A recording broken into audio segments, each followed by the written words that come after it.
Hello. Today we will be learning about tooling change for the Burr Oak Tube Bender. The Burr Oak Tube Bender is a large manufacturing machine that pulls and straightens a certain length of metal copper tubing, then bends it into a hairpin shape to be used later in the production of heating cores, evaporators, and condensers. The copper tubes used on the machine are typically a standard 0.375 inches, but you will often have to change the tooling on the machine in order to create a specific size bend for that tube. This lesson will cover how to remove spacers in order to change from a larger, standard 1-inch bend to the smaller 0.8-inch radius bend. To go from a small to a large bend, simply reverse these steps to remove the spacers to account for the smaller bend size.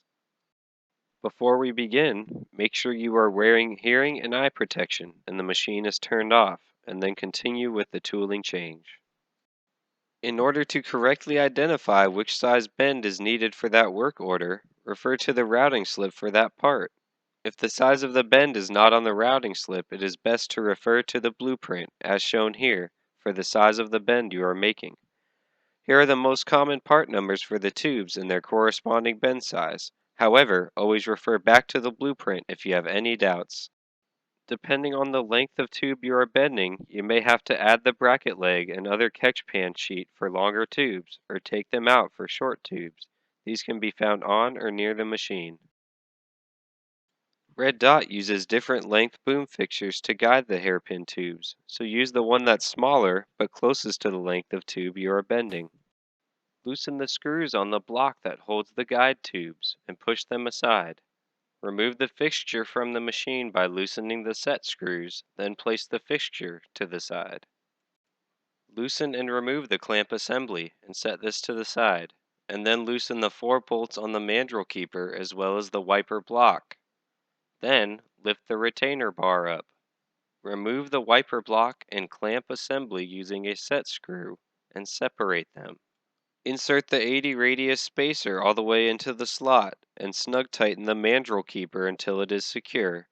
Then place the wiper block spacer and the clamp assembly where they were previously and put the retainer bar back over them. Retighten the 4 bolts for each block, but not all the way at first. You want to get each block as close to even as possible and make sure to use a crossing pattern when loosening or tightening these bolts. This assures they are being tightened evenly.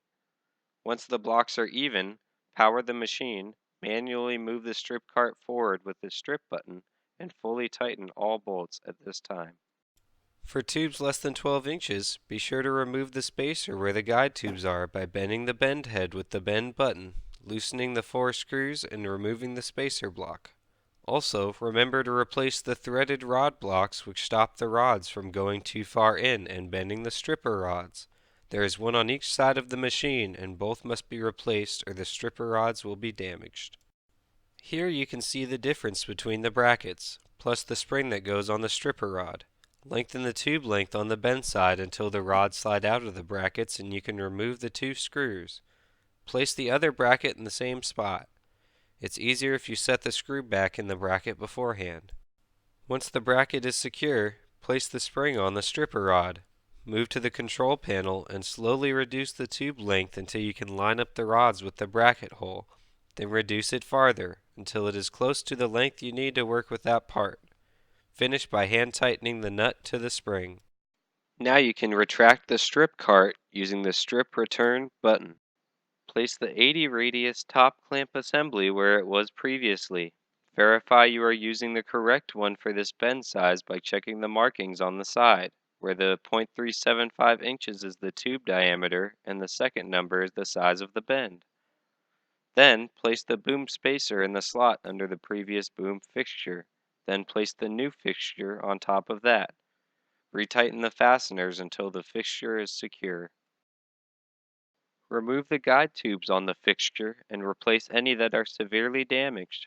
Line them up by evenly spacing them apart from the wiper block with your Allen wrench. Do not fully tighten the guide block yet. Start to inch the tubes to the guide tubes using the feed button. Align the tubes using the raise or lower straightener adjustment buttons near the catch pan. Continue feeding the tube until it reaches inside the bend head. Now, repeatedly press the clamp button while fully tightening the guide tube block and the 4 screws on the top clamp assembly. If you are using the optional tube end sizer, check to make sure it is lining up correctly by bending the machine manually and adjust the mounting plate as necessary. Run the tubes manually to check if the change has been done correctly. If the machine cannot function, refer to the troubleshooting guide found in the operator maintenance manual and try to fix the issue. If you cannot get the machine to run, call your supervisor or maintenance for help. Before we're done, let's go over some evaluation criteria regarding tooling change for the Burr Oak tube bender. Number 1. The operator correctly relates the two radii used on the tube bender and can tell what the differences are. This means the operator knows how to tell the difference between 80 radius and standard radius bends and what to change for each. Number 2. The operator identifies which radius requires spacers to be added and what tooling should be changed for that bend. This means the operator knows how to remove or replace spacers and tools for different radius bends. And number 3. The operator identifies which tube lengths require the stripper rod brackets to be replaced. This means they know how to change the brackets for tubes less than 12 inches in length. That's all you need to know about tooling change when operating the Burr Oak tube bender. If you have any questions, be sure to ask your supervisor or coworkers for guidance, and thank you for your contribution toward making Red Dot a better company.